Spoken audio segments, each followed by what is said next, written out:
3 words changed everything. "Amateur mistake," my lawyer said, staring at the papers spread across his desk. I was sitting in a coffee shop in Barcelona when he video called me, holding up documents that proved my sister had stolen my apartment. The apartment my grandmother left me. The one with the yellow door and the garden where we planted roses every spring. My sister thought I was too far away to notice. She thought wrong. My name is Sarah, and I'm 27. Right now, I teach English to kids in Spain.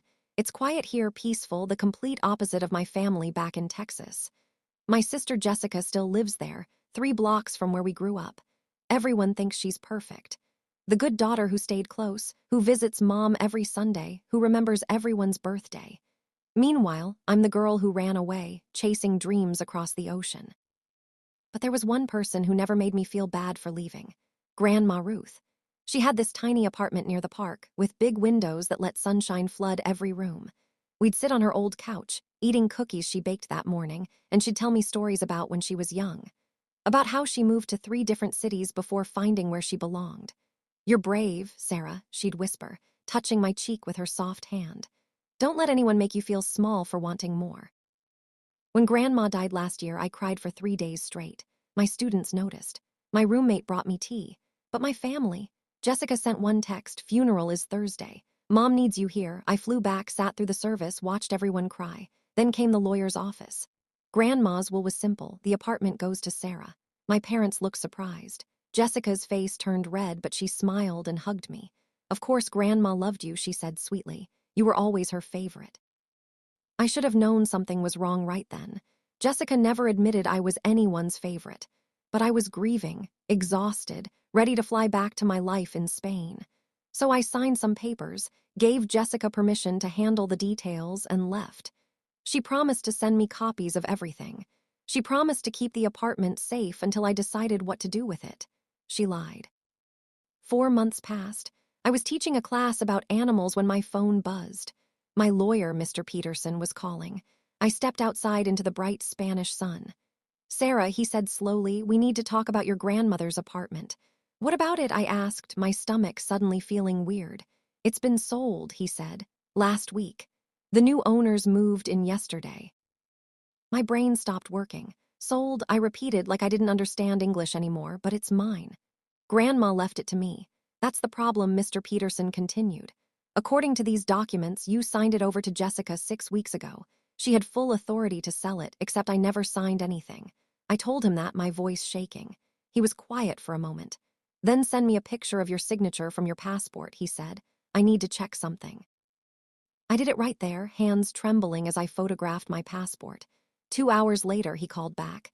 His voice sounded different, almost amused. "Sarah," he said, "your sister made an amateur mistake." "What do you mean?" I whispered.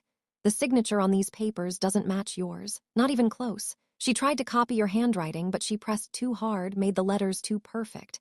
"Silly girl," he muttered. "She thought no one would check." Everything inside me went cold and hot at the same time. Jessica had stolen from me. She'd faked my signature, sold Grandma's apartment, and kept all the money. And she thought I'd never find out because I was thousands of miles away. I sat down on the sidewalk, right there in the middle of Barcelona, while people walked past me speaking Spanish. "Mr. Peterson," I said quietly, "what do we do now?" He paused. "We build a case." "But Sarah, this is fraud. Your sister could go to jail." "Good," I said. The word came out sharp like a knife. For the first time in my life, I wasn't going to be the nice sister, the understanding one, the girl who kept peace. Jessica had crossed a line, and I was going to make sure everyone knew it. That night, I couldn't sleep. I kept thinking about Grandma's apartment, the yellow door, the roses, the way sunshine made patterns on the kitchen floor every morning. Jessica had sold someone else's MEMORIES for cash. The next day, my phone rang. Jessica's name lit up the screen, my heart pounded. I almost didn't answer, but then I remembered what Mr. Peterson said. Let her talk. Let her say everything, record it if you can. So I hit record, took a breath, and answered. "Sarah," Jessica squealed, sounding so happy it made me sick. "Guess what?" What, I said flatly. "I sold Grandma's apartment. Got a great price, too. $200,000. Can you believe it?" My hand gripped the phone so tight it hurt. "You sold it," I repeated slowly. "Yep," she chirped. "I know you're busy over there in Spain doing your little teaching thing, so I handled everything." The realtor said I was so organized. "You're welcome," by the way, my jaw clenched. Jessica, that apartment was mine. Grandma left it to me. She laughed, this light, tinkling sound that made me want to scream. Oh, come on, you were never going to do anything with it. I'm helping you. Plus, I'm sending you 50,000. That's more than fair. 50,000 out of 200. She'd stolen $150,000 and acted like she was doing me a favor. Did you sign my name on the papers? I asked, keeping my voice calm. There was a pause, a tiny, guilty pause. I had permission, she said quickly. You told me to handle it. I never told you to forge my signature, Jessica. Another pause, longer this time. You're being dramatic, she snapped. This is why you left, isn't it? Because you can't handle real life. You run away and play pretend, while I do all the hard work. I closed my eyes. For years, Jessica had talked to me like this. Like I was stupid, like my choices didn't matter, like she was the only one who understood how life worked. But not anymore. I've already talked to a lawyer, I said quietly. He says the signature doesn't match. He says it's fraud. The line went dead silent. Then she laughed again, but it sounded forced. You're bluffing. I'm not, I said. And when this goes to court, everyone's going to know what you did. She hung up without another word. My hands were shaking, but not from fear, from something else, something that felt like power. For the first time, I wasn't backing down. Mr. Peterson worked fast. Within a week, he'd filed papers with the court. He contacted the people who bought the apartment and explained the situation. They were shocked, horrified actually. They had no idea the sale was illegal. They wanted their money back immediately. The bank froze Jessica's account.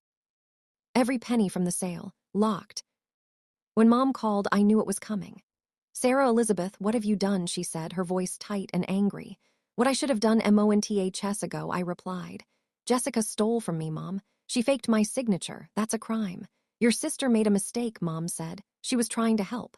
A mistake, I repeated, my voice rising. She stole $150,000. That's not a mistake, that's theft. Mom sighed, that same tired sigh she'd used my whole life whenever I disagreed with Jessica. You're tearing this family apart, she said softly. Then she hung up. I sat there in my tiny apartment in Barcelona, staring at my phone. Part of me felt guilty, but a bigger part felt free. For once, I wasn't the problem. Jessica was, and she was finally going to face consequences. 3 days later, Jessica's husband called. His name is Michael, and he'd always been kind to me. Sarah, he said quietly, I need to tell you something.